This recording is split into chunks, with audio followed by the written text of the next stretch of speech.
Hello, and welcome to this West Virginia logger training session accessed here on loggertraining.com.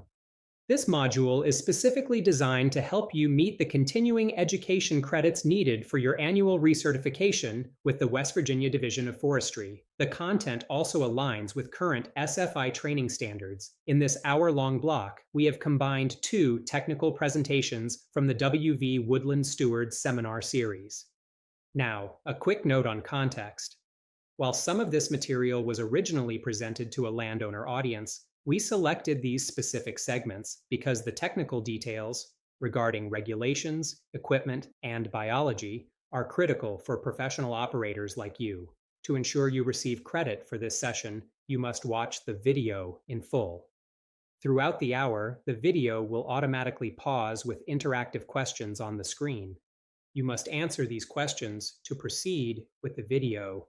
Your attendance and completion are automatically verified in the system, and a certificate will automatically be sent to you and the WVDOF once you click the button at the very end of the video. Thanks for the hard work you do in keeping West Virginia's forests productive and sustainable. Let's get started.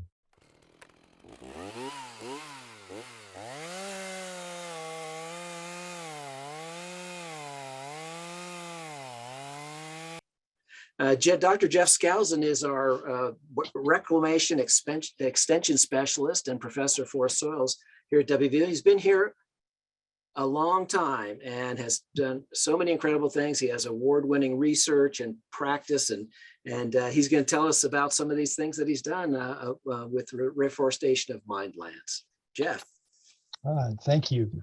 So what I'd like to describe to you tonight is some work that we've been doing for the last 20 years, really associated with a program called the Appalachian Regional Reforestation Initiative. And so I want to give you a little bit of a history of that and how that has developed and what has really resulted from that.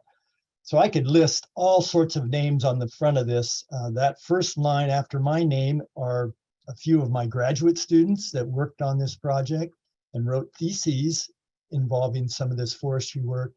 And then the ones on the bottom line are all the colleagues that we've worked with over the years. Well, not all of them, but just a few of the major scientists that I've worked with in this program. So with that, what I'd like to do is, let's see if I can, I want to describe reclamation in the early days, and then what happened when the Surface Mining Control and Reclamation Act began in 1977 and how that changed a lot of things.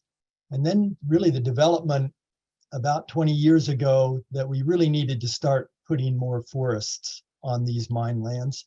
And then I'll talk about how ARI developed, and then this thing called the forestry reclamation approach.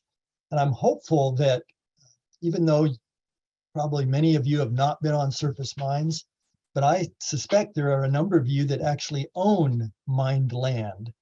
And in fact, I do. I have a farm, 120 acres, and about 10 to 15 acres of that is mined land. It's really nice. It's some of the best property I have because there's such a nice, good grassland on it. But then after I describe that to you, I want to talk a little bit about whether tree growth on these reclaimed sites, how it compares with some of the others that we have. So all of you know that we are in a forested region, and of course, one of the most absolutely beautiful and diverse ecosystems in the world. And we are as fortunate as can be to live here. And of course, this is some of the best times right now when you can crunch through the forest on those leaves and all those smells that come into you. So early coal mining in Appalachia didn't really have much reclamation. There weren't any laws. And so in the 30s and 40s, before some of the early laws were passed, they would just simply move the trees off. They would, of course, harvest them, and then they'd throw the overburden off to the side so they could get to the coal. And then they would just keep moving around the hill. There were no real reasons for it to be reclaimed. And surprisingly, those early mining methods were really great for tree recolonization because the machinery wasn't that large, and so the overburden that they disturbed was mostly that upper oxidized brown material. There was no grading or compaction of the surface, and they didn't seed, so there was no competing vegetation. And so the off-site material would move onto those pretty good soils. And so it was really great. And some of the old reforestation areas that I've seen, or they weren't even reforested, it's just natural recolonization. Some of these have some of the best tree growth on them.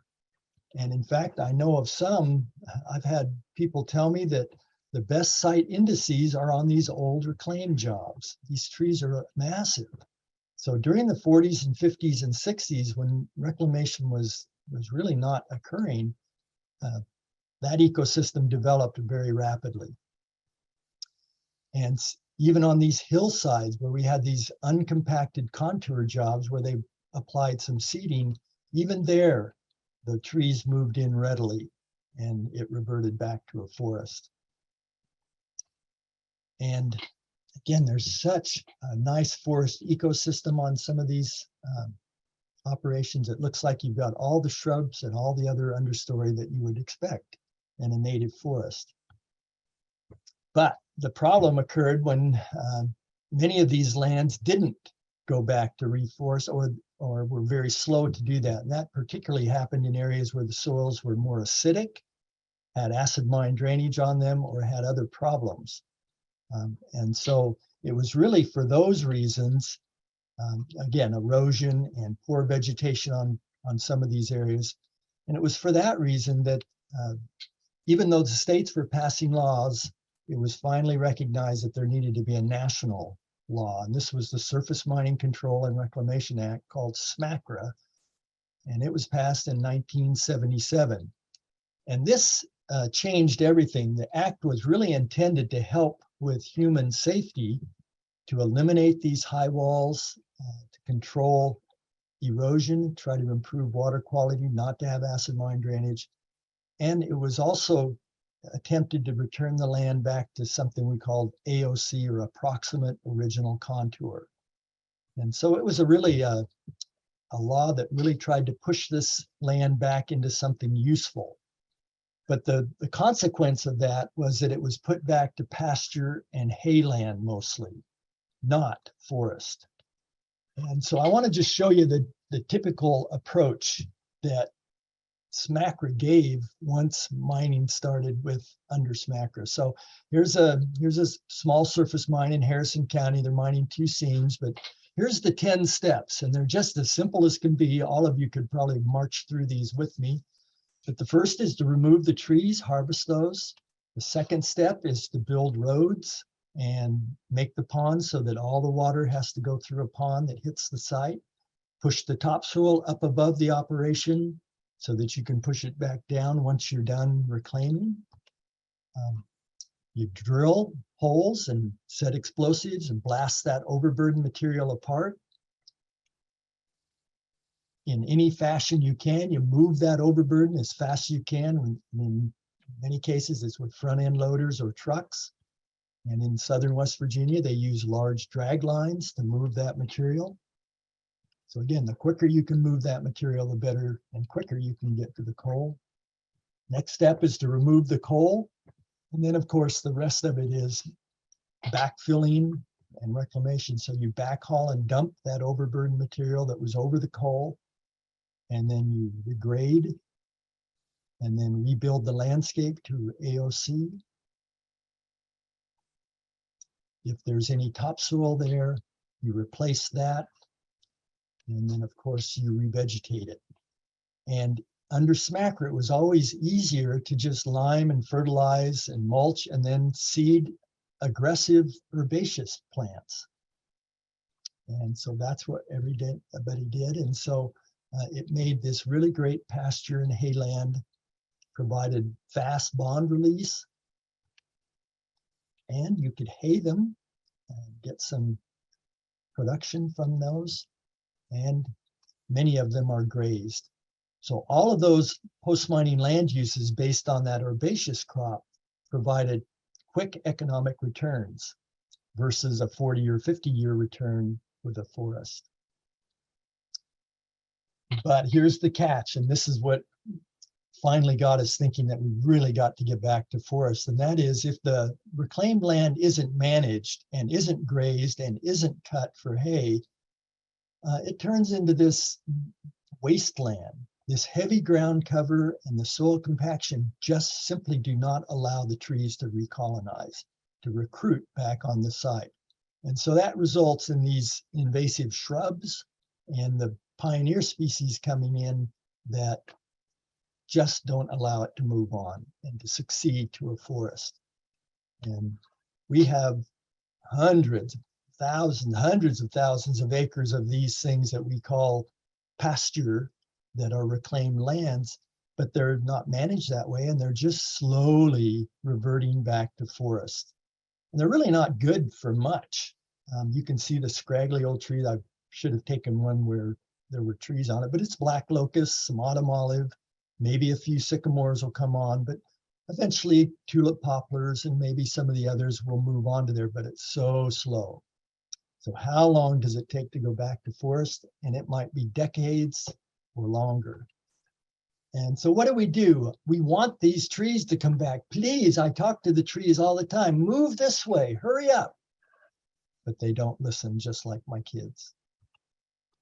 There were lots of attempts to try to reforest these areas. And so they would plant these conifers or even the hardwoods amongst that heavy ground cover. And we just couldn't figure out why they didn't grow. But it wasn't the tree's fault. It was really the wrong reclamation approach. This heavy grassland reclamation was the problem. And that's wrong if we're going to go for trees. Even when we tried to protect them, you know, all the little rodents would girdle the thing. Anyway, it was a bad deal. So we just needed to change. And we all know the great benefits of forests. And so about 2000, that's when the movement started for us to move back to forests. So we'd like wildlife habitat, commercial wood production. It really improves ecosystem diversity, water quality, and all these ecosystem services. And of course, that was the pre-mining land use. And returning it to that land use probably is a good idea. So that's what had to happen. We had to change our approach. And it took us 20, 25 years to move from this grassland to an approach that would allow us to recruit and encourage tree growth. So that is when ARES started. So this is the Appalachian Regional Reforestation Initiative. That is one of the first meetings that were held, and there are a bunch of old guys there that were sitting there. I know many of them. Some of them have dispersed, but again, many regulators, many associations, and others that were interested in this gathered there. And what became of that was that the ARE kind of formed two teams. The first team was called the core team, and that was made up of mostly administrators, regulators at the federal level, as well as state regulators of the 7 Appalachian states. So Tennessee, Virginia, Kentucky, West Virginia, Ohio, Maryland, Pennsylvania. Was that 7? Should have been. So that was the group. And so the core team was made up of regulators in those 7 states. And the science team then were chosen to develop the approach, the way to do this. And these were mostly academics. And so I'm a member, I am the science team member from West Virginia. But there are science team members from all the other states also. And so our job was to develop advisories. And advisories are just sort of guidance documents on how to do things. So one of the first guidance documents, advisories, was this one called the Forestry Reclamation Approach that talks about it. And so I'm going to tell you what the Forestry Reclamation Approach is. And here's the 5 steps. So you got to create the right soil. Don't compact it. Seed ground covers that will allow trees to grow, not those big aggressive tall fescue orchard grass things. You need something that's going to grow low and not smother the trees. And we want to plant two types of trees, the crop trees as well as some of the understory trees for wildlife habitat, and then use proper tree planting techniques. Boy, that is earth-shattering, isn't it? We thought we were dang clever coming up with those 5 steps, even though all of us have known those for 1,000 years. So here we go. Here's step 1. Use topsoil if you can find it. And of course, there's always a little topsoil on our hills and ridge tops and in the coves, but normally it's not enough for what we want. So we have to substitute that or supplement it with this brown sandstone, which is at the top. And so we can use those weathered sandstones. And the key is we want 4 feet thick of this soil and brown sandstone to give the trees the kind of rooting volume that they need. So 4 feet thick. So you can see that we're not going to have enough soil. We've got to supplement it with brown sandstone. So here's just a couple, and this is kind of my area. So I'm going to take a little bit more time on the step number 1, just because I love it. So here's a study that went on in Kentucky, and we did similar ones in West Virginia, but here's a study where you can see the brown sandstone, and we had replicated plots. We had gray sandstone, and that is the material that's down below the brown. Of course, that's the gray. It's not as distinct there. There's the gray, and then we had some mixtures. And look what happened. 9 years later, still hardly anything growing on the gray. We've got fairly large trees. It looks almost not quite canopy closure, but on the brown. And even the mixtures didn't seem to do very well. We did a similar thing in West Virginia. We placed 4 feet of brown sandstone on one of these sites. We also placed 4 feet of gray sandstone. We had replicated plots. And here's my sequence of graduate students who measured these darn trees. So here's growth after 2 years on the brown, growth after 2 years on the gray. Ta-da! Growth after 6 years on the brown, growth after 6 years on the gray. I think you're getting the message. Here's 8 years on the brown, 8 years on the gray. And here's after 15 years on the brown. Looks kind of like a forest, doesn't it? And 15 years on the gray. And in fact,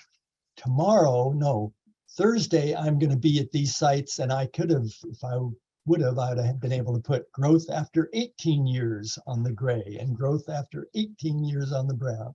So I'll have to send you a picture or two, all of you. We did a similar thing at ICG. Here's 13 years on the gray in the front, doing a little bit better, but again, the brown sandstone is in the background. All right, so, and that doesn't just translate into survival, but it really translates into growth. And so as your mine soil quality, thickness and quality get better and better, we don't just get taller trees, the volume goes up, and you can see relative dollar value 4 times, 8 times, just simply because the volume is so much greater. All right, nothing new there. All right, step 2, don't compact. So we tried to encourage them only 1 pass grading and not to drive back and forth on it. And if you don't have to drive on it, that would be maybe even better. But it was really hard for the regulators to get used to this rough sort of dumping pattern and then planting trees on that. It was, these rough surfaces were tough on them, but they finally did get the message after seeing the results after 8 or 10 years and seeing the differences in these tree heights.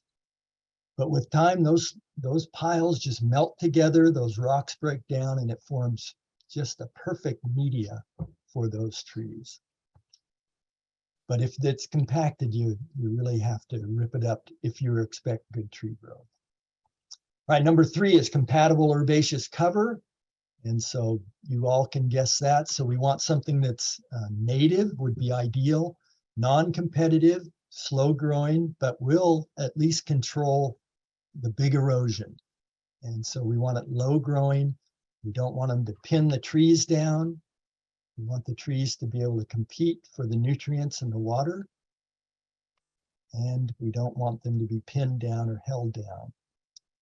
And so this ground cover just simply has to be less and of species that are not aggressive. All right, so the first 3 steps are really about preparation, aren't they? They're about getting the soil right, not compacting it, and then seeding appropriate ground cover. The next 2 are the planting and the trees. And so we are encouraging, of course, commercial hardwood trees, the oaks, tulip poplar, black cherry, sugar maple, walnut, if we can find it.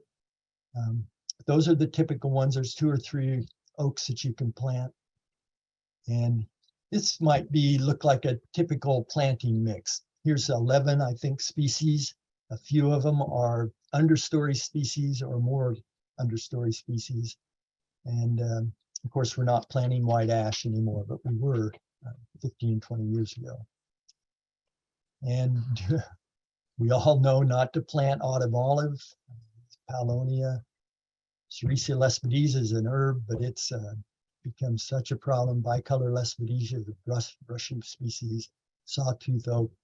And of course, you have to be careful not to go to the nursery to let them give you any old tree. So you have to be careful. We try not to plant black locust. It comes anyway. Sycamore comes anyway. And there's several others that come fairly quickly. All right, step 5 is plant the trees correctly. And again, there are planting crews that come out and do that.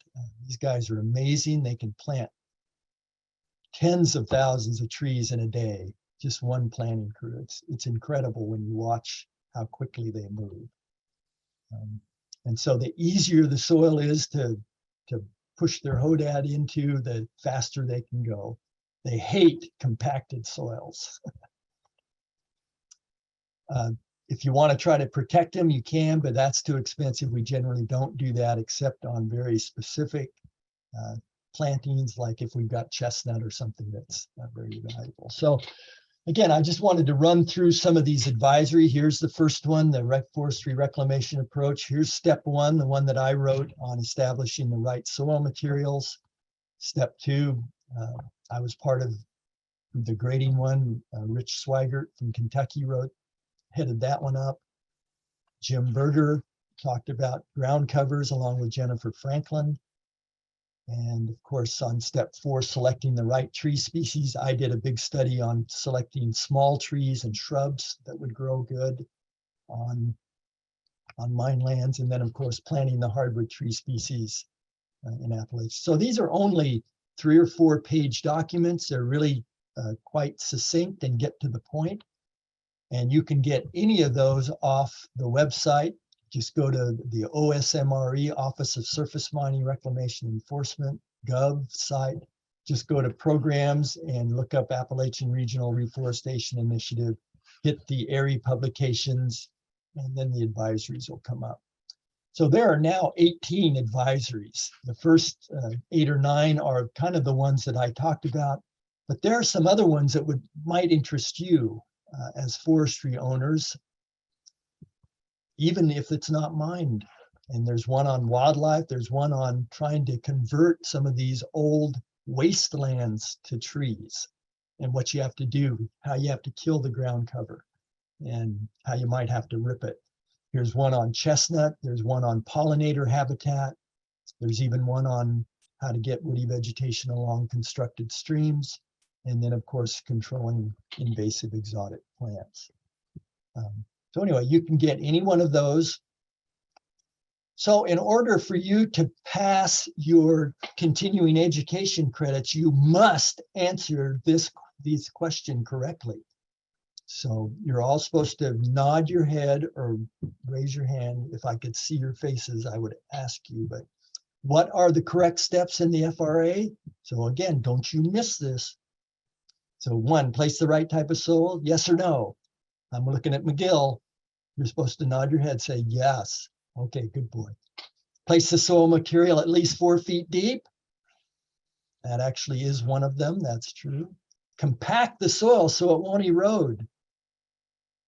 No, you should shake your head. Inoculate the soil with mycorrhiza. That would probably help, but we don't require it. Plant the trees correctly, yes. Select the appropriate tree species, yes. Seed aggressive grasses and legumes. No. Plant in the summer. No, that's not usually a good idea either.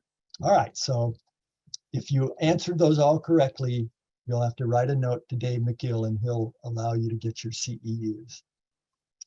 All right, so winding this up, it does look like the forestry reclamation approach is a good methodology for reforestation.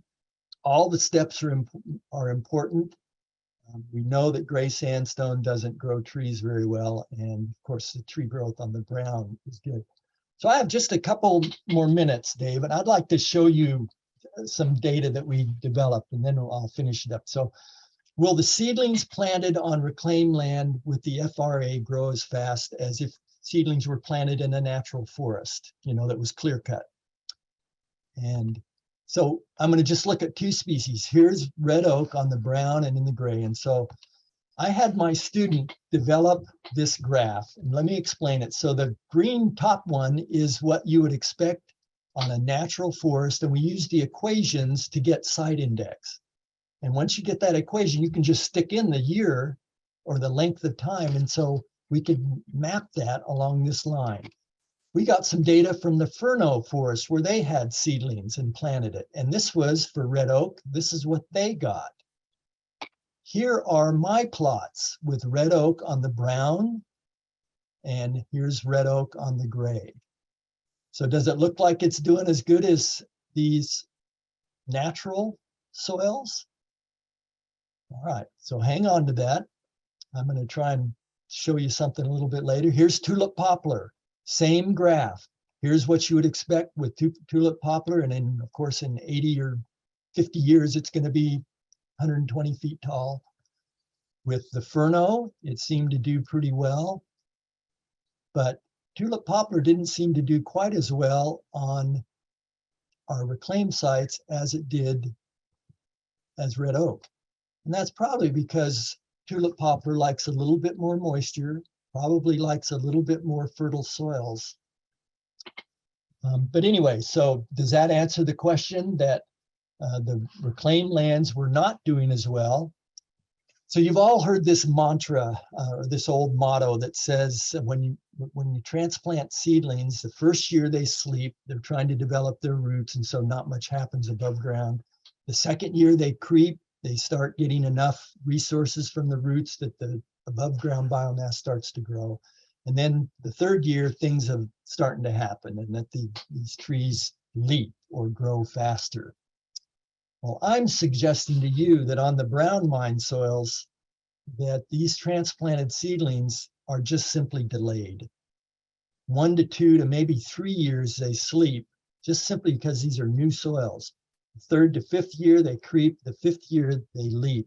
And let me just show you this idea that I have. And even though I don't know what really happens out here, except I've been on a bunch of these old sites that are 50 and 60 years old, and I see these massive trees. So it makes me wonder if here's our mine soil, that first 1, 2, 3 years they sleep. And you can see these ones right down here. Finally, 4 or 5, they start creeping, and then they start leaping here. But what I really wonder about is in 20 or 30 or 40 years, because we've built that 4 foot thick of soil, and you're not just dealing with a native forest, which has a little bit of soil on bedrock, if down the road in decades, and I of course drew these lines, but I just wonder if they will do better, like we see on some of those very old mined lands. And this is sort of a picture of an old one from, and again, when you see this broken up material, this soil overburden material, when it's broken up, these trees can really get going. So anyway, coal mining does disturb landscapes. We know how to reclaim these things. but we can probably do it better, and we can reclaim them to productive uses. Land is a permanent resource. We've got to preserve it. And really, we ought to be building really great forests on these reclaimed lands. So there we go. Nice. All right, Jeff. Hey, thanks so much. When I was working down in Greenbrier County, a lot of we'd go search out the big tooth aspen growing along those fill areas of the old high walls, and you could just see how productive those really deep soils were, and it is very productive. So got a lot of comments. Kirby Funderburg, who worked down there at the same time as I did, it says, area is a great initiative, and Mead-Westvaco was involved early on. Great way to make lands productive again. I'm curious if you think the state's elk program will overshadow this effort, and to what degree? Thank you. Yeah, we have had disturbing events with the elk. They do love to tear up stuff. And but again, we're having quite a bit of trouble with those darn elk down there. They're not surviving real well. I was in Kentucky about a month ago, and of course their elk herd's doing a lot better, and it's older than ours. So that remains to be seen, and whether the elk will coexist with trying to develop these forests. I know they like more savanna-like areas, but anyway, I think these surface mines would be great habitat for elk. Yeah, just a follow up on that. I was just in a meeting with Keith Krantz, the state game biologist, and he was telling us the elk, some of the elk are okay. The ones from Arizona apparently are really susceptible to that meningeal worm, Yeah. So they've had some mortality from that. But so Dan Alexander is asking, what do you recommend to plant where hemlock die? Oh. Hemlock's not one for out on these surface mines. Yeah, that would be my proposal. Is I wouldn't be planting it out there, because it requires really cool shaded areas, correct? And or anyway, that would not be one of the ones that we would plant on surface mines. Yeah. Ann Tan is asking, hi Jeff, great talk. Why do you think the brown sandstone was so much better? pH, base cations? Is there a certain chemical threshold that you found worked better for the trees? Yes, of course, all of those. The gray sandstone tended to be much higher pH, sometimes 7, 7.5, or 8, because of the calcareous material in it. The brown sandstone was around 5.5 to 6. Of course, it's probably a little bit of organic matter in there, and broken down nutrients are a little bit more free and available for plant uptake. Yeah, so all those things. Does the brown sandstone break down more quickly? Is that it? Part of Yeah, and it kind of depends on what the cementitious material is in those sandstones, but the weathering process has already started on that brown sandstone, and so they just break apart much easier. You're right. Mary's asking, what kind of mycorrhizae do you recommend? Have you done any tests on that? Yeah, we have. And here's what I think most of the literature will say, and from what I've read, it tends to help trees during the first or second year. And so the experiments where it's replicated and all that on those trees, and we all know that all these plants are mycorrhizal, they're infected. But we found that after the third year, the other trees that were not inoculated tended to catch up because those things moved in so quickly. And so it provided a little bit of a benefit for the first few years, but then it seemed that effect seemed to go away, dissipated pretty quickly. Okay. Donna Ford Words is asking kind of the same question. What's the difference between brown and gray sandstone that produces observed results? Just some of the factors you mentioned. Yeah. James Watson's asking, why is it believed the gray kind of saying, why is it believed the gray sandstone is so unproductive in the study? Same question, basically, isn't it? Yeah, but it is surprising that even after 10 or 15 years, that wouldn't be doing better. Yeah. And even though those trees survived, they just are barely surviving. And why don't they kind of get over this sleep creep business? Yeah. They don't. Just looking at those soils and in the grayness, I don't know, it just seems like just the lack of the crumbling and fragmenting of the stones themselves that can actually make things come together a little more closely and allow more water penetration is it just seems like that's a big deal. And it's just something about the gray. It's yeah. Of course, we've got lots of data on all the soil properties. And anybody look up any of my publication, that is all in there too. Ann's asking another question. Does one pass compaction resolve slope stability issues? Are there some sites that are pretty steep? Or there are yes. some sites that are pretty steep, so you got to do something. Yes, and so you have to make a decision on some of those really steep ones. Can we really plant trees the way that we need to there? Should we be hammering that with a really heavy, aggressive herbaceous cover? So it's a balance of trying to match the site conditions with what we think we can grow. Okay. And Suzanne is asking, are we assuming there's plenty of brown sandstone? It seems there's an awful lot will be necessary. What if we need more? It's probably not always positioned in a place that's easily accessible, or what's the story on that? Yeah, in general, in our region, in our humid region, we have about 20 to 30 feet of brown sandstone before we get to the unweathered zone. So again, that 20 or 30 feet could be a mixture of broken up rock materials or more weathered material. So again, it's a matter of what you can find where you're at and then trying to get the best stuff that you can. Sometimes you're right, we don't have enough brown sandstone even for there, and then we have to try to be more careful with the gray. That's why we did some studies with a mixture. Okay, and here's our NRCS state soil scientist asking a question. Jared Beard saying, hey doc, did you assess the brown versus gray makeup of the soils from those original unclaimed soils from 70 to 80 years ago that had great tree growth?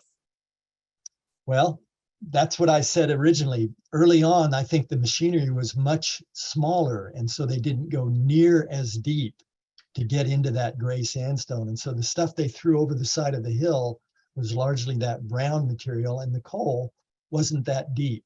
So maybe 50 or 60 feet deep versus 120 feet deep, where you really get into that gray sandstone.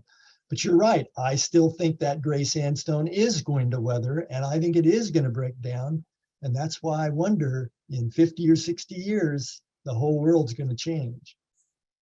Yeah, a lot of times, when I was working down with West Vaco on some of those surface mines, they had put tests in, usually Virginia pine or locust and things like that, and they'd have some old tests in. Really, just they're standing there. They were closed canopies, and they test some populous species. But my thought is, one of the things we are trying to do is get things to really jump on those sites. I mean, you could just put a bunch of cuttings of populous species and a real pioneer species and say, let's forget about this thing for 50 years and come back and see what, it wouldn't be that much work to do. But your effort is to try to get, a more biodiverse mixture of plants out on these landscapes. Yeah, I think most people really want us to move quicker. We can't wait for all these eroded landscapes. We can't wait 50 years for finally that forest to come on. We got to start earlier. Yeah, I mean, in some ways, as we look at different ecosystems in today's world, we look at like old brownfields or old factories and call these novel ecosystems because the plant communities that inhabit them and the sites that are available are just completely new. Right. And in some ways, these surface mines are novel ecosystems because they've taken all the rock and created this new thing on the surface. True enough. Yeah. All right. Well, I think, here's one more. Okay. Is there an expert? Okay. Well, so Suzanne is asking, I think, a follow-up about the plenty of brown sandstone. How to test the amount available? Is there an expert who can survey and estimate that? Sure. Of course, all these operations are drilled beforehand. And so as they bring out the cores where they're testing the overburden and also the coal below it, they have to do tests on all those rocks. That's one of the other things I do is I read cores and look at the analysis of all that rock. And so I know how much brown sandstone there is and where the gray starts and what the qualities of each of those layers are. And yeah, it's one of the things I do. Okay, and one more. Mary is asking, and someone else asked about hickory too. So do food crops, including other nut trees such as hickory, do well in the brown sandstone? That is one that we haven't tried. And I think it's probably because I don't remember there being much nursery stock for that, or at least in the kinds of numbers that we need. But that has not been one that we have planted a lot on. And, I don't know what percentage of the forest hickory makes up, whether it's 10 or 15 or 20% or less. Again, some of the tree species we probably should be planting, we haven't tested well. Well, one of the points is even in the oak hickory forest, it can take up, in terms of numbers of individuals, it can take up a much larger proportion than in terms of the volume of individuals. It's one point that an old forest biometrician, Gevorkians was his last name. He did a great study up in Wisconsin about the oak hickory forest, made that point. We see lots of hickories out there, and some of them are pretty big, but in general, you don't see giant hickories all over the place. Yeah. Well, Jeff, thank you so much. Appreciate that insightful presentation and some good information. And I know I won't name any names, but I know there's at least one individual out there with surface mine lands, and he actually planted some black walnuts on his property. And yeah, so thanks for that great talk.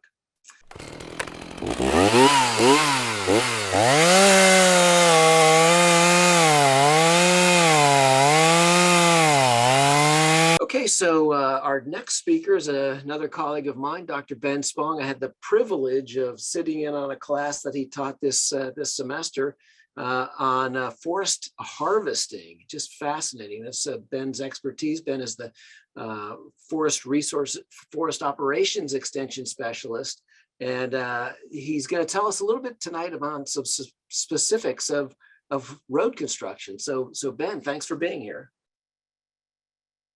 And here it comes. Yeah. Excellent. Thank you, Dave. I appreciate the introduction, and it's fantastic to actually have Ronnie be our introduction today, because it helps us put in context a little bit of the work that both Dave and I do, and our colleague Sheldon in the area of natural resources for extension. And yeah, we get tons of calls from all sorts of people all around the state asking how to do timber harvesting, how to manage their woodlots, how to interact with the forest products companies, and every question in between there. So we're happy to answer those and get people contacted with the right people. So as Dave mentioned today, he asked me to share a little bit of information about some forest road stuff. I'm sorry, I'm pulling up the presentation here. Share. And you seeing the right screen? We're seeing the right screen, Ben. Excellent. Okay, so as we taught this class to our undergraduates, Dr.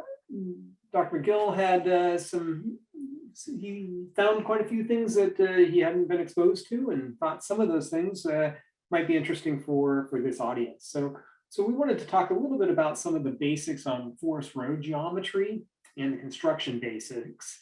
And so really this goes to the kind of the foundations of developing roads that cross and provide access to our woodlots and wood resources around the state. So today I wanted to talk a little bit just about sort of describing what our forest roads are. And then we're going to talk about how the forest roads are designed and some of the construction techniques. And then we'll look at the different shapes and of our forest roads, how they're the geometry of those, and then a little bit about cost and maintenance at the end here. So So we're going to start with what are our forest roads? And so probably the most important thing here is that, well, they're not highways, they're not the city streets, they're not the stuff that most of us drive on a daily basis. Our forest roads are typically designed slightly differently. And often they're considered by engineers as what we considered low volume or low traffic roads. So they're designed for few cars or vehicles, trucks during its daily use. Typically, they have slower speeds that the vehicles will be traveling on them, narrower widths. So it's not like a 2 or 3 or 4 lane road or anything going through the woods. Typically, we don't see any pavement, and oftentimes we might not see any surfacing. A lot of times, though, there is some rock that is brought in to provide access during wet weather conditions. And then finally, we see potentially steeper grades, so a little steeper going up and down the hill, and tighter corners than we might see on commercial roads that we'd see in town. So all of those are sort of characteristics that we might see in the forest. And of course, there's lots of variations, but in general, most of our forest roads fit these criteria here. Our roads are typically developed for resource extraction, for timber harvesting, getting the wood from the forest out to our forest products industry. And oftentimes the roads have been the construction and the development of those roads are paid for by the timber that is being harvested off of that tract of land. Some of these roads can cost a lot of money, and most landowners don't like to just write a check for those. And so oftentimes they will use the proceeds from the sale of some of the timber to help develop that road system through their properties. And of course, once that road is developed, now your property typically has a higher value to it because you now have this infrastructure in place for recreation, for all sorts of management activities, from control of invasive species and timber stand improvement or other management activities that you might be doing on your property. You'd also potentially have extra value for the forest protection, for fire, bugs and other critters that might be out there, as well as just regular basic access. If you have a home site or other reasons that you need to get to different parts of your property, all of those are possible when you do have a road system, and they're much more difficult when you don't have a road system. So there are some very, very strong reasons why we need to spend some of these dollars to develop these road systems. So now we're going to talk a little bit about how forest roads are designed and constructed. And we're going to go sort of all the way back to the real basics here and start with the anatomy of our forest road. So right here, I have a cross section of a forest road. And a cross section is basically as I'm driving down the road and I take a knife and cut straight across the road, across the hillside there, and I take a little sliver of that out. And this is what it would look like if I'm looking straight at that cross section. So you can see that the natural slope of the land is where we're starting with. And then we have what's called the road prism that is put over that in order to have that flat travel way that the trucks and vehicles will traverse across. So the natural slope of the land has at the top of the cut is the place where the soils and earth will be removed from the hillside, and we'll excavate down to the subgrade. And then we'll take some of that excavated material and we're going to push it over to the outside of the road there. And we're going to use that to fill up the other side of the road and to create this flat running surface that our vehicles will use. And so from the top of the cut on the left-hand side, all the way down to the toe of the fill on the right-hand side, that is called our road prism. And that is the area where road construction design all comes into play, and we can do lots and lots of manipulations on this design in order to get a road that is going to be very efficient for transporting vehicles up and down it, as well as providing low cost of maintenance and low cost of construction. So there's lots of tricks and trades secrets out there that engineers and road construction contractors have to help do this. And we're going to talk about quite a few of those here today. So I guess if you just look at the right-hand picture there, try to imagine that natural slope where it was on the left-hand side there, and it goes across that road, and you can see that the road continues down, or the natural slope of the ground continues on the right-hand side there, and you can see how that road prism was sort of placed over that natural ground, a natural slope, to create the flat ground that you see on the road there.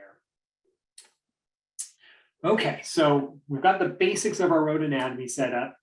Now, when we want to go ahead and start thinking about constructing a road, one of the first things that we need to do is consider when we're going to construct it. And of course, there's better times and worse times. Just briefly, the worst times are going to be when it's covered in snow, when it's super wet, when it's super cold. All of those types of things are bad in most cases. It's not impossible, but it's going to increase your costs, and your time is going to be, it's going to take much longer to do the operation in there. Also, when it's super hot out and dry, we have a difficult time doing any reclamation work and making sure that our slopes are secured with vegetation, and so that we can minimize erosion off of these construction sites. So if we look at our spring and our fall, or late summer and spring to early summer, those are really the best times to be out there doing road construction work. The other thing to think about is that if we can do road construction work much sooner than when we're actually going to use that road, that is also desirable. So if we know a year ahead of time that we can get out there and build the roads, those roads will have time to settle on the site there. They'll compact with the natural weathering cycles, and that road will be much, much more stable than if we went out there, built the road, and then the next day started hauling log trucks across that topography. So if we can get out ahead of time, that's definitely a good thing for our roads. So once we've decided when to start, we can then start the clearing of vegetation and finding our route out across the topography. So we first need to establish where the road's going to go, and then we will identify what needs to be removed from that site. So first of all, they'll clear all the vegetation, cut all the trees, cut all the brush, and they also will remove a lot of the roots and other rocks and other materials that would complicate the construction of the road in that location. Where we have real wide cuts or fills, we typically will see that road clearing be much wider. And then also in areas that have a lot of vegetation adjacent to the road, we might also see wide swaths removed there in order to provide daylighting of the road, or basically clearing those trees to allow sunlight to hit the road bed and dry it out and help it become more stable and ready to go for that construction process. So daylighting and clearing of the site is really one of those first stages there. As soon as we've done that, we can then start talking about how we're going to construct that road. And there's two main types of construction methods that we see. And one, probably the most common, is what we call side cast or cut fill construction. In cut fill construction, it's typically completed with a bulldozer, such as this one here, or even smaller, depending on the size of the road. But this bulldozer will basically dig into the hillside and push some of that material that it's dug out off to the side of the hill and create a fill on the other side there. So that's cutting material out of the hillside, pushing it downhill and building that up in the fill in order to create that flat running surface. So side cast Very common. It's one of the most cost-efficient ways to do it, and can be very efficient for most roads in our state. The other option would be full bench, and in a full bench situation, there's no fill material. And because there's no fill material, anything that we're digging out of the hillside actually has to be removed from that location. And so with a bulldozer, you can't really do that because you have to be pushing that material potentially really long distances. So typically an excavator is used to do the full bench construction, and they would potentially load up trucks that would haul that material to a secure location or to another part of the project that had need for fill material. So the full bench situation is typically a more expensive way to harvest or to build road. So there's definitely higher costs associated with it. But the advantage of it is that all of that road is on previously undisturbed soils in that cut. There's no fill material in the full bench road construction process there. And because of that, that road will typically be much more stable than a road that had some fill material in it. When we see roads fail, more often than not, that failure is associated with the fill component of that road. No matter what we do, it will be much more difficult to compact that fill material and have it as stable as something that has been sort of on the site for eons effectively that we're developing when we do a full bench construction. So we do have the side cast construction method and the full bench construction method, and both of them are appropriate. And there might be portions of the road where you have full bench. There might be portions where you have side cast. It will just depend on the particular site and how the road design has been completed. So as I'm going through my project, there's some places where I'll have some cut material and I'll have some fill material. And so if we look at this example on the left-hand side, you notice the red triangle there is a lot smaller than the blue triangle. So I'm cutting the material out there, and then I'm using that in the fill material on the right in the blue, but they don't equal each other there. So I'm actually at a little bit of a deficit in that fill. And so I need to figure out as a road designer, how do I balance out all of the cut material that I have with the fill material that I need? And so I can do a couple things in my location and design of that road in order to help balance that out. So one of those things is I can adjust the grade. And so if the grade of that road, so if I make that road slightly steeper or slightly more gentle, that can have a big effect on how much excavation that I'm going to have, or how much cut, or how much fill I'm going to have. So you see in the example here on the left, if the bottom line road is the current place, if I made it slightly steeper, so I raised the road grade up a little bit, now the amount of cut material that I have is going to be significantly smaller, and my fill is going to be a little bit higher. So I can play with this in order to help balance out how much cut and how much fill I have by playing with the grade of the road. And of course, I don't want to have a change of grade every 20 or every 5 feet or something like that. I want a nice smooth road and keep it at a constant grade, but I can manipulate this a little bit to help get me the kind of results that I would like and minimize that difference between the cut and the fill there. So in addition to grade changes, the other option I have as a road designer, if I have an imbalance of cut and fill, is I can adjust where that road sits on the landscape. And so I can move that road left or right on the alignment in order to figure out or adjust how much cut and how much fill I have. So if the current one is the one closer to the right, and I move it further into the hillside there, I'm going to have a lot more cut on that one and a lot less fill. And so again, just like I do with the alignment for the vertical, so the grade, I can adjust the horizontal alignment, and that will also have impacts on the cut and fill amounts that I have. So playing with both of those, I can end up with a very, very efficient road that minimizes the amount of extra material that I might have or that I might need to bring in from another location. So once I have that road all figured out in my, I know how I'm going to construct it, I've cleared out the path, I know its location, we're all in good shape, I can go ahead and start to establish the final running surface of that road. And so what I want to do now is take a look at the surface geometry of that road.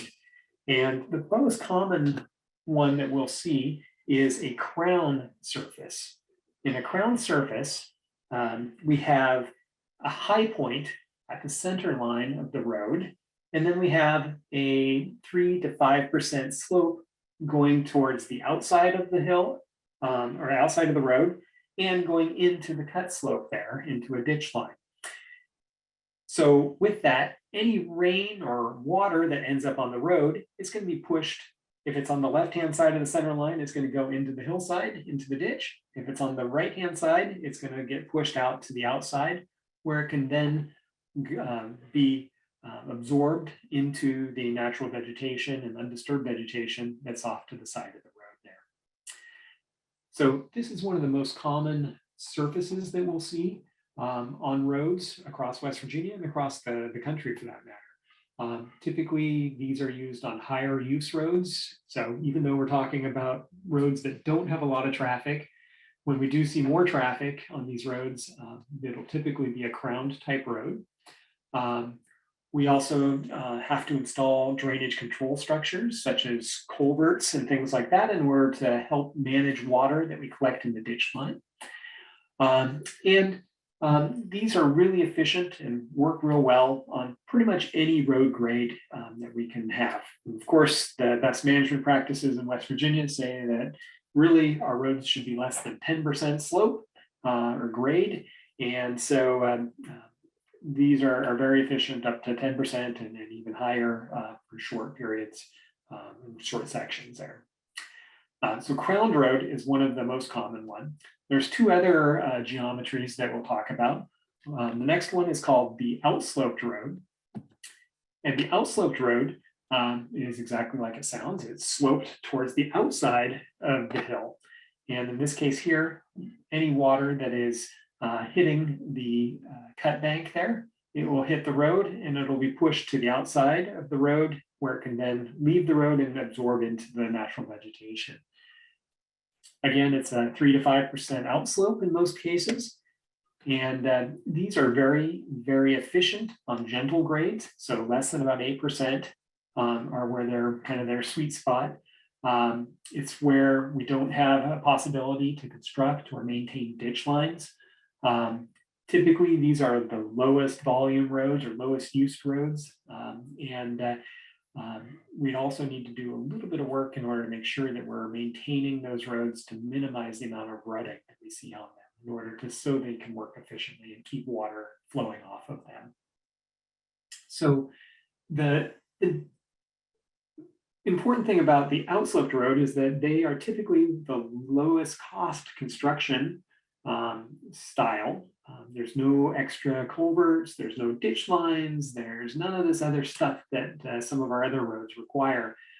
So they're very cost efficient, but they are limited to where they really work well. The other important thing to think about is if you're driving down this road, you are constantly being pushed to the downhill side. And so a lot of truck drivers and people driving their own vehicles on these types of roads feel really uncomfortable because they're being pushed off the road towards potentially a very steep cliff that might be on the other side of the road there, the edge there. So they are sometimes uncomfortable and make it a little more difficult to drive across. You add icy conditions too, and it makes it even worse. So they're not perfect, but they're definitely inexpensive, and they are very appropriate for the places where they fit well. The next one is the opposite of an outsloped road, and that would be an insloped road. And so an insloped road basically an outsloped road, but we've tilted it the other direction. So again, it's that 3 to 5%. And we're pushing all the water that lands on the road will all go into the ditch line there. And so we definitely need to have these drainage control structures and other features on that in order to make sure that we're controlling the water in small quantities and at low velocities in that ditch line.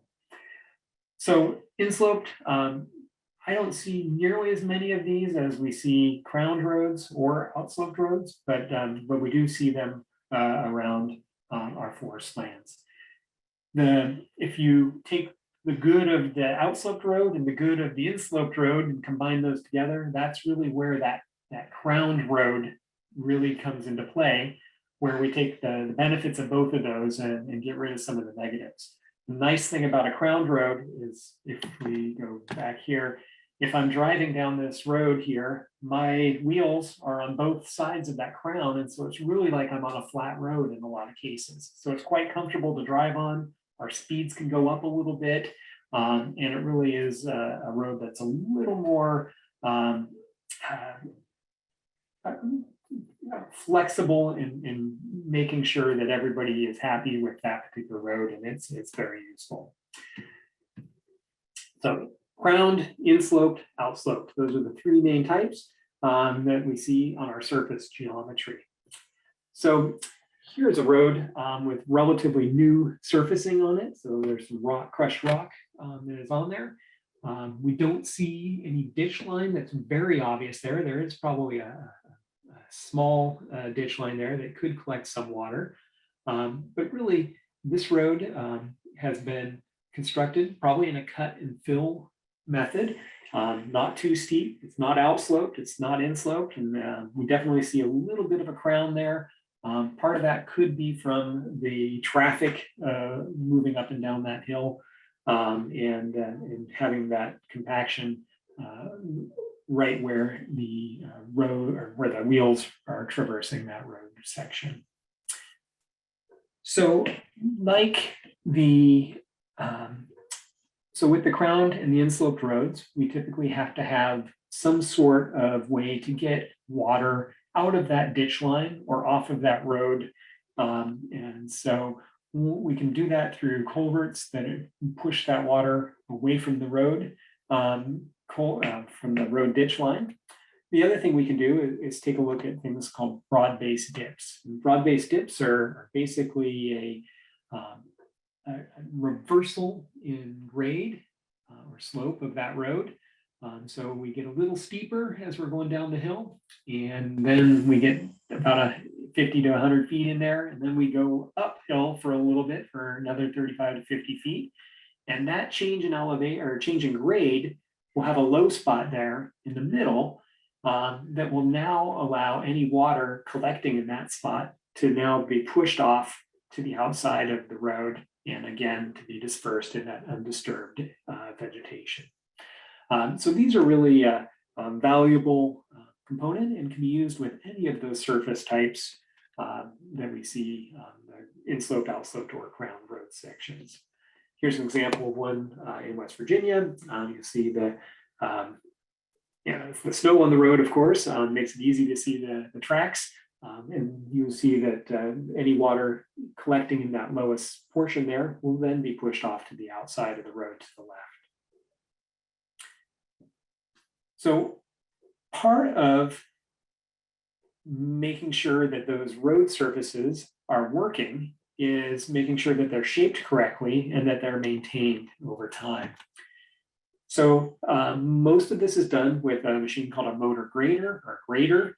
And a grader has a big blade that's located underneath basically underneath where the driver is located there.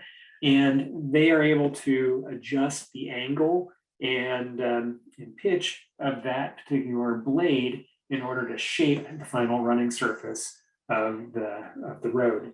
So in this case here, it looks like they are potentially cleaning out the ditch line. So they are scraping all of the vegetation out and providing that slope for that ditch. And then they'll come by again with a second pass and create the actual crown, or the left side of the crown. And then the third pass, they will come by and create the other side of the crown there. The other important part about grader is that as a maintenance tool, they're valuable for reshaping that running surface. So over time, the more traffic that we see on that road, the more ruts that we're going to have, potholes that we're going to have, and areas that need to be fixed. One of the things that we see a lot of is a phenomenon called washboarding. And, if you've ever driven on a dirt road, you notice that it kind of resembles a washboarding when you have a lot of traffic going across. And so a motor grader can help flatten that off again and create that running surface back to its original design specifications. So there's a number of road constraints that we have to be aware of as we go through the different road development planning phases and construction. We got to make sure to fit the topography. We got to make sure our slopes are correct, and we're dealing with water. We're dealing with the soils correctly. We know who owns all the land and what kind of harvesting we're going to be doing, when we're going to be doing all this, who's going to be doing all of it. So there's so many road constraints that are in place that as a forest manager or a forest road contractor, we have to be aware of. Some of the most important ones to most of us is how much is it all going to cost us now, and how much is it going to cost us in the future to maintain and keep that road going on as a successful road. So our goals are to maximize all of the benefits that we have from these roads, but minimize any particular impacts. And we can do that by making sure that the road is located in the correct spot the first time. If we can get that road in the right spot to connect the points that we need to and avoid problem areas, that's going to pay dividends in the long run for us and minimize our construction costs. Again, we're going to also be aware of our construction methods. Are we going to be side casting? Are we going to be doing our cut and fill sections? Are we going to make sure that we're minimizing how much volume we're going to be excavating and how much we're going to be filling? The more of that we do, the higher the costs and the more potential issues that come across. We're going to manage our drainage systems. We're going to take a look at surfacing. That's going to be our rock surface to help us give access to that area during all weather conditions.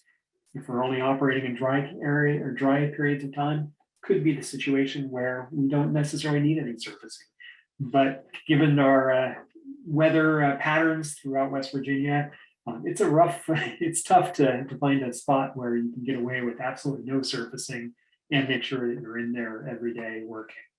And then finally, making sure that we have built a road that is going to be maintainable and that we can get out and keep working over the life of that road, which could be hundreds of years in some cases. So all of these decisions that we have to make when we're developing our roads are really coming down to cost. So if we can keep our costs low, we're going to be doing that by minimizing how much earthwork we have, how much material we're moving, how much we're going to have to move that material, how many drainage control structures we're going to have, what type of surfacing, our stream crossings, and our long-term maintenance. If we can keep all of those things to a minimum, our costs are going to be low, and we're probably going to have a fairly simple and effective road. Of course, a lot of times it's hard to do all of these things and keep those costs low. We have very difficult topography in this state. And so it turns out that some of these things are much, much harder to do in practice once we start designing these roads.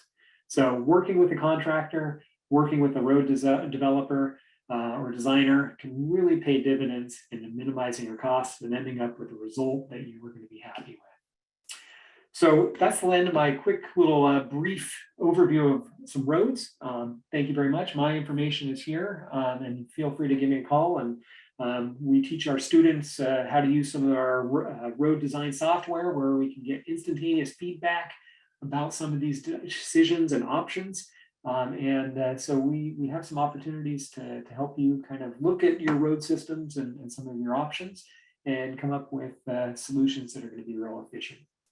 So So with that, if I see there's some things that popped up in the chat, so if we There start- are, Ben, and it's you know, just kind of to stress this whole road thing, you know, putting a good road makes a huge difference in the long term, like you said. And I just saw Jeff Mills again today. He used to be a forester down in Doddridge County, I think it was, and you know, he said some of the best work he'd done in his career was laying in good roads that would last a long time. And I think we've all been on properties where, you know, they've got these problems with old roads that just are not holding up and they're causing big headaches. So super important. I'll let you get to that. That one about the Pacific Northwest comment is, you know, grinding up tires and putting them in the road only to find problems. Or were you familiar with that out there? Yeah, so I'm originally from out west, and I mean I've been out here for 17 years now, though. So it's my information is getting less current the more time I'm in West Virginia here, of course. But I have not seen the ground tire material being used in fills, but I would pretty much the same, yeah, with the fill liquefying and rust and all of that happening. I think that is something that we'd want to avoid. And the same thing, we don't like to bury anything in our road fills in most cases. So even if have stumps and vegetation, we need to make sure that all of that material is outside of our fills because it'll eventually decompose. Or in this case, the tires would eventually melt and catch on fire, which is never a good point there as well. So I actually think I read that article. It was quite a while ago, and maybe they've made the same mistake again. But there are some kind of innovative things going on with, you know, we have this biochar kind of project, and we know that there are some people out there that are exploring ways they can actually put biochar, a renewable resource, in as a filler for some of these asphalt surfaces that, if they could do that, I mean, you're sequestering carbon, you're using a renewable resource in kind of in conjunction with some of these other products. Absolutely. So there's some talk about the main concerns: keep water off the road and keep our ditches open and sunlight the road. Yeah, anything we can do to keep our roads as dry as possible, that pays dividends in the long run. And so keeping your shape of your surface of your road in working condition. If you have deep ruts, you need to get out there and maintain that to start working again like it was originally designed. Keeping invasive species during road construction, that really comes down to the project administrators making sure that any contractor on that site is using clean and sanitized equipment. And same with logging equipment, or any time you're bringing foreign material potentially in on a truck or tracks of a machine, the cleaner those are, the lower the chance that you're bringing in invasive species. In a lot of cases, it's hard to think that we're making a lot of progress on a lot of these things. Seem to be a little out of control no matter what we do. But if we can keep that equipment clean, that will definitely be. I think Jeff Kokendorfer, who's silviculturist over the Mon, was saying that that's part of their contracts, that they have some kind of equipment hygiene, you know, rules that otherwise. And I know out in California, you know, they do, because of like the sudden oak death and stuff like that, they have much more stringent kind of regulation. There's a forest down in the southern part of Oregon coast where their Port Orford cedar grows.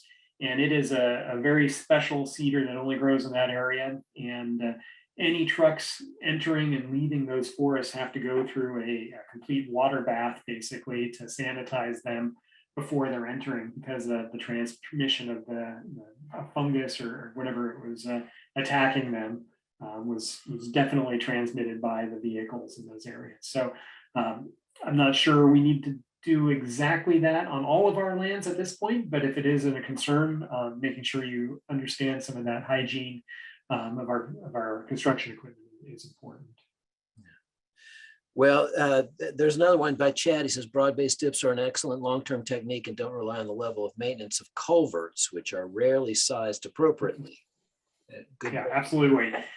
Getting your culvert sized correctly is pretty important. The BMP's manual for West Virginia does have some recommendations in there. Typically, we like to see at least an 18-inch culvert in there. Of course, the bigger the culvert, the more water it can transmit, but also the more it costs. So you need to balance the cost associated with that with the insurance that it's going to be able to transmit the amount of water that you're interested in. The other option is if you are using slightly smaller culverts, then you would want to make sure that you're placing them much closer together. So again, that you're managing that water in small quantities at low velocities. Like those major points, right? Thank you for completing this West Virginia logger training module. We appreciate your time and commitment to professional timber harvesting. To receive your credit and generate your certificate, there's one final critical step. Once this video ends, a summary screen should automatically pop up, displaying the number of questions you answered, along with a green button that says Submit Answers. If you do not see this screen automatically, please click the star icon at the very end of the video timeline at the bottom of the screen. You must click that green Submit Answers button. If you do not click it, your grade will not be recorded in the system and your certificate will not be issued. Please go ahead and submit your answers as soon as you see the form for this training. Once that's complete, you may return to your dashboard and download your certificate or look for it in your email. Stay safe out there.